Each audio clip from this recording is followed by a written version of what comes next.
देखिए आज का टॉपिक है हमारा नया चैप्टर हमने स्टार्ट करना है।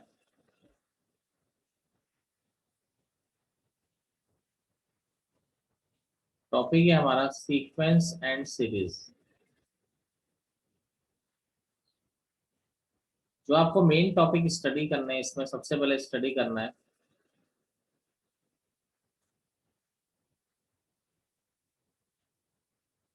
Arithmetic progression, short name AP.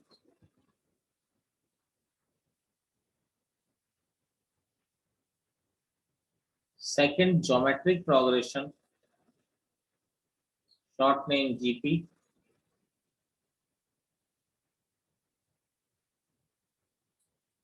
Third है harmonic progression, short name HP.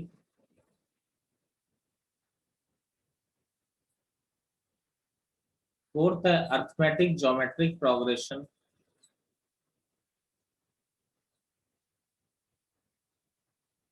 Short name AGP. Fifth है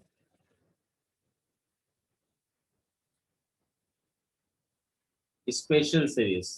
नोट करिए इतना पहले। तो फर्स्ट सीरीज हम स्टडी कर रहे हैं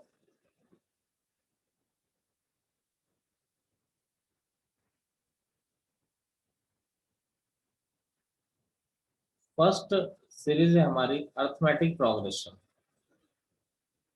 देखिए arithmetic progression short name AP होता है। एपी का हम लोग नॉर्मली सब लोग पहचानते हैं, क्या होता है कि अगर ऐसी कोई सीरीज है A plus D, A plus to D, A plus three D, इस तरह की कोई सीक्वेंस है तो उसको हम लोग अरिथमेटिक प्रोग्रेशन कहते हैं। अरिथमेटिक प्रोग्रेशन में पहचान क्या होती है कि कंसेक्यूटिव टर्म्स का इससे इसको माइनस किया डी आएगा, इससे इसको माइनस किया सेम नंबर आना चाहिए, इससे इसको माइनस किया सेम नंबर आना चाहिए।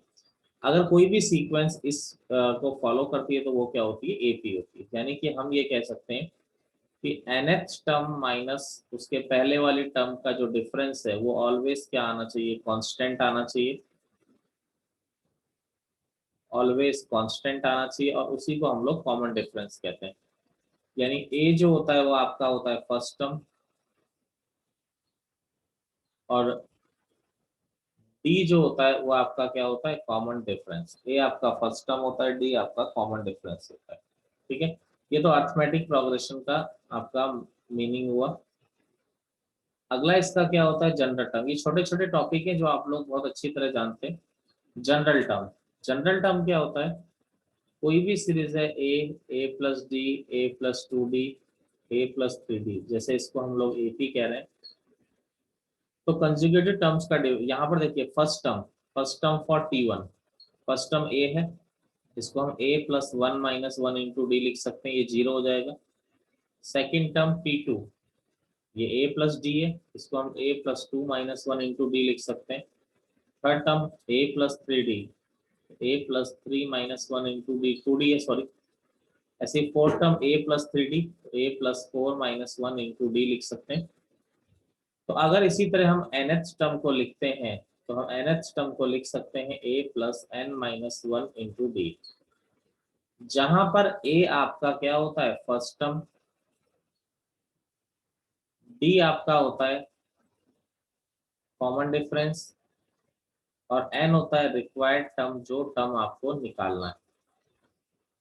ठीक है, अगर देखिए किसी सीरीज में, किसी सीरीज में टोटल नंबर ऑफ टर्म्स आपके n आ रहे हैं, किसी सीरीज में टोटल नंबर ऑफ टर्म्स आपके क्या आ रहे हैं, n आ रहे हैं। ठीक है, जैसे किसी सीरीज में आपके थ्री टर्म्स हैं, मुझे बताइए किसी सीरीज में थ्री टर्म्स है तो लास्ट टर्म कौन सा टर्म होगा, बोलिए इसमें। Third term. Third term. अगर किसी सीरीज में टेन टर्म्स हैं तो लास्ट टर्म क्या होगा, टेंथ टर्म। किसी सीरीज में फिफ्टीन टर्म्स हैं तो लास्ट टर्म फिफ्टीन टर्म होगा। किसी सीरीज में एन टर्म्स हैं तो लास्ट टर्म क्या होगा, एनएच टर्म होगा। तो अगर total number of terms n है तो आपका जो लास्ट टर्म होगा वो लास्ट टर्म क्या हो जाएगा, आपका एन ही हो जाएगा। तो यानी कि लास्ट टर्म टी एन होगा, सॉरी लास्ट टर्म क्या होगा, टी एन होगा। तो टी एन का फॉर्मूला क्या होता है, A plus N minus one into D. Last term को हम कभी कभी एल से भी रिप्रेजेंट करते हैं, तो ये हो जाता है A plus N minus one into D. Note करिए इतना। देखिए अब इस पर बेस्ड प्रॉब्लम्स देखते हैं, बिल्कुल बेसिक बेसिक प्रॉब्लम जो है इस पर बेसिक ही प्रॉब्लम बनती है। मेन आपका है स्पेशल सीरीज जो आएगा कंपटीशन में। How many terms, how many terms are there in the AP, in the AP 20, 22, 24 up to 100। अब एक एपी दे दी, आपसे बोल रहा है इसमें कितने टर्म्स होंगी। तो देखिए कितनी टर्म्स होंगी, इसके लिए हम लोग क्या लिख सकते हैं, लास्ट टर्म कितना दे रखा है आपको 100। अब लास्ट टर्म आपको 100 दे रखा है, हम जानते हैं लास्ट टर्म nth टर्म होता है, और nth टर्म का फॉर्मूला क्या होता है, a plus N minus one into d is equal to 100। A आपका 20 आ रहा है, n माइनस वन, डी कितना आ रहा है 22 माइनस टू कितना आ गया 2। तो 100 माइनस 20 कितना आ गया आपका 80, n minus one equal to 40 आ गया, n इज इक्वल टू क्या आ गया 41, यानी कि टोटल नंबर ऑफ टर्म्स कितने 41। अगला देखिए, find the AP whose 7th and 13th term are 34 and 64। Find the AP whose 7th and 13th terms are 34 and 64। तो देखिए 7th टर्म आपका 34 है एंड 13th टर्म आपका क्या आ रहा है 64। तो देखिए T7 क्या हो जाएगा, एपी का जो nth टर्म का फॉर्मूला होता है हमारा होता है a plus N minus one into d. तो टी सेवन को हम लिखें तो a plus 60 equal to 34 and 13th term आपका 64 है, तो 13th टर्म को क्या लिखोगे a plus 12d equal to 64। अरे क्लियर है ये सबको, यस सर। -60 -30, तो d का वैल्यू कितना आ गया 5। अब अगर डी 5 आ गया किसी में भी रख दीजिए, a प्लस 60 इक्वल टू 34, तो a प्लस 6 डी क्या है 5, तो a is equal to 34 minus 30, a is equal to 4 हो गया, d इज इक्वल टू 5 हो गया। अब आपको निकालना क्या है इसमें, एपी निकालनी है। एपी क्या होती है हमारी, ए plus D, A plus 2d, तो a 4 है, यह आ गया 4 प्लस डी, तो ये आ जाएगा 4 प्लस डी कितना हो गया 9। अब क्या हो गया 9, फिर a प्लस 2d तो कितना हो जाएगा 40। इस तरह से सीक्वेंस आपकी चलती है, बेसिक प्रॉब्लम है। अगला टॉपिक है इसमें हमारा, ठीक है, अगला टॉपिक है टर्म्स को हम किस तरीके से लेते हैं। सपोजिशन ऑफ टर्म्स,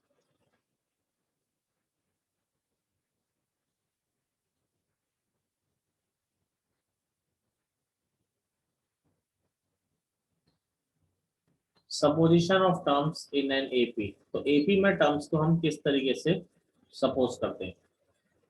तो देखिए अगर मान लीजिए आपको इवन टर्म सपोज करनी है और टर्म्स, नॉर्मली तो हम एपी में किस तरीके से टर्म्स लेते हैं, ए plus D, A plus 2d, A plus 3d, इस तरीके से टर्म्स लेते हैं, ठीक है।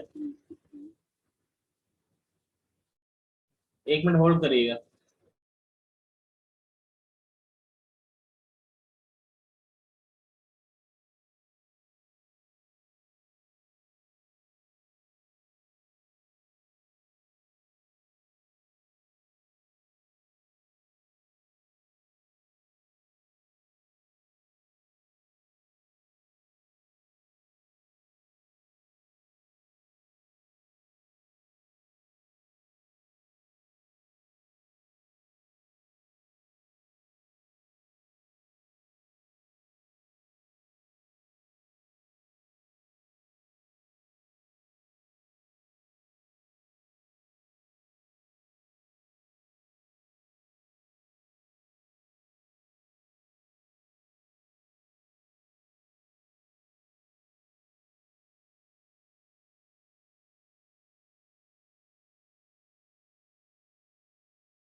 हाँ जी, मैं तो भूल ही गया था, रिकॉर्डिंग भी चालू कर रखी है।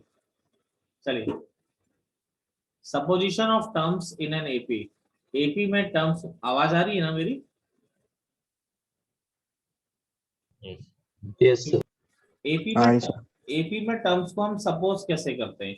तो देखिए, या तो हम ऑड टर्म्स, अगर हमें मान लीजिए, वैसे तो ए plus D, A plus to D, A plus three D, इस तरह से हम टर्म्स को लेते हैं। लेकिन अगर आपको इवन या ऑड टर्म्स लेनी है, तो जैसे मान लीजिए कि आपको अगर इवन टर्म सपोज करनी है या ऑड टर्म्स, तो जैसे ऑड टर्म्स हमको सपोज करनी है, तो एपी की पहचान केवल क्या आती है कि कॉमन डिफरेंस सेम होना चाहिए। एपी का मतलब केवल इतना सा होता है कि कॉमन डिफरेंस आपका सेम होना चाहिए। अगर जैसे आपको ऑड टर्म्स लेनी है, ऑड टर्म्स मतलब आपको अगर थ्री टर्म्स लेनी है, तो ए plus D, A plus to D लेना कंपलसरी नहीं होता। ऑड टर्म्स आप ए minus D, A plus D भी कंसिडर कर सकते हैं। बेनिफिट क्या है इसका? डी से डी कैंसिल हो जाता है, ऐड करने पर केवल ए बचता है, और कॉमन डिफरेंस सेम आ रहा है। इसमें से इसको माइनस किया तो डी बच रहा है, इसमें से इसको माइनस किया तो भी डी बच रहा है, तो कॉमन डिफरेंस भी सेम है, तो इसलिए हम इसको एपी कंसिडर कर सकते हैं। अगर आपको फाइव टर्म्स लेनी है, तो ए minus two D, A minus D, A plus D, A plus to D, आप इस तरह से भी कंसिडर कर सकते हैं। आप इनको आपस में ऐड करके देखिए, दोबारा केवल एक ए ही बच रहा है, डी से डी सब कैंसिल हो जा रहा है। तो इसका बेनिफिट जब ही है जब आपको ऐड करने की कंडीशन क्वेश्चन में दे रखी है। अगर ऐड करने की कंडीशन नहीं दे रखी है, तो फिर हम यही ले लेंगे ना जो हम पहले से लेते थे, ए plus D, A plus to D, फिर तो हम इसी को कंसिडर करके चलेंगे। अगर मान लीजिए आपको इवन टर्म्स लेनी है, इवन टर्म्स अगर लेनी है, जैसे आपको मान लीजिए फोर टर्म्स लेनी है, फोर टर्म्स आप इस तरह से ले सकते हैं, ए minus three D, A minus D, A plus D, A plus three D. अब देखिए, इन सबको अगर मैं ऐड करूं, तो डी से डी कैंसिल हो जाता है, ऐड करने पे डी कट रहा है और केवल ए बचता है, यानी एक वेरिएबल ऑटोमेटिकली कम हो जा रहा है।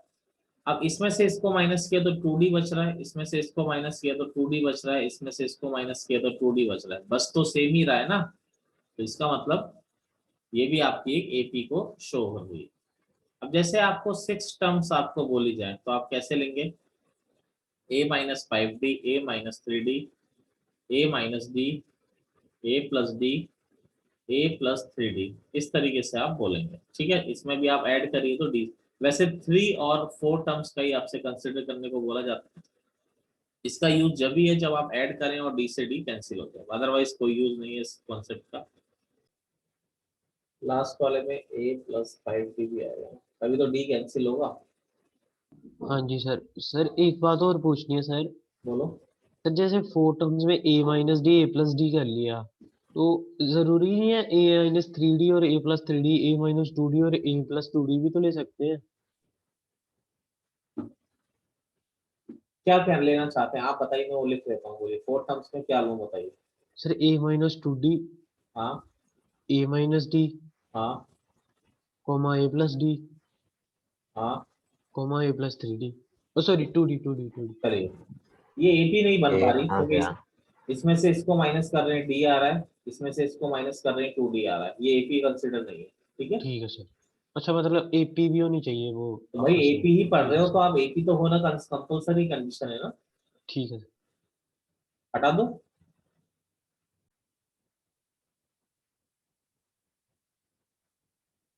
तो देखिए, क्वेश्चन है, ये सब बेसिक है जो आप बहुत आसान भी है, इसलिए इसको थोड़ा हम फास्टली भी कर लें, ज्यादा ठीक है।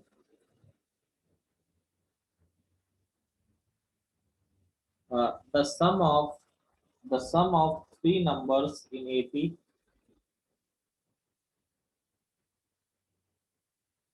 is 27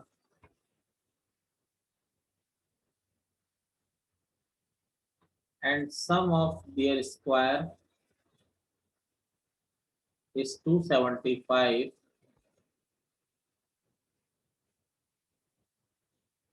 Find the numbers.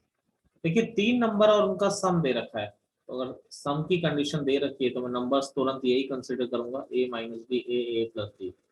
And sum of three numbers in AP is 27, तो इनका सम आपका A minus D plus A plus D equal to 27 है। D से D कैंसिल हो गया, तो 3A is equal to 27, A is equal to 9 हो गया आपका।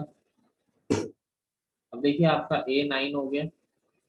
अब sum of their square is 275, sum of their square A minus D का स्क्वायर प्लस A का square plus A plus D का स्क्वायर इक्वल टू 275। तो यहाँ पर देखिए हमने सिंप्लीफाई किया, तो A square plus D square minus 2AD,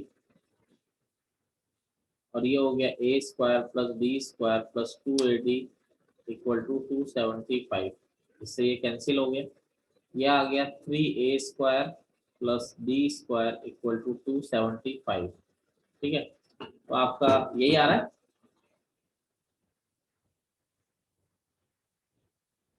3A square plus 3D square. Clear है ना?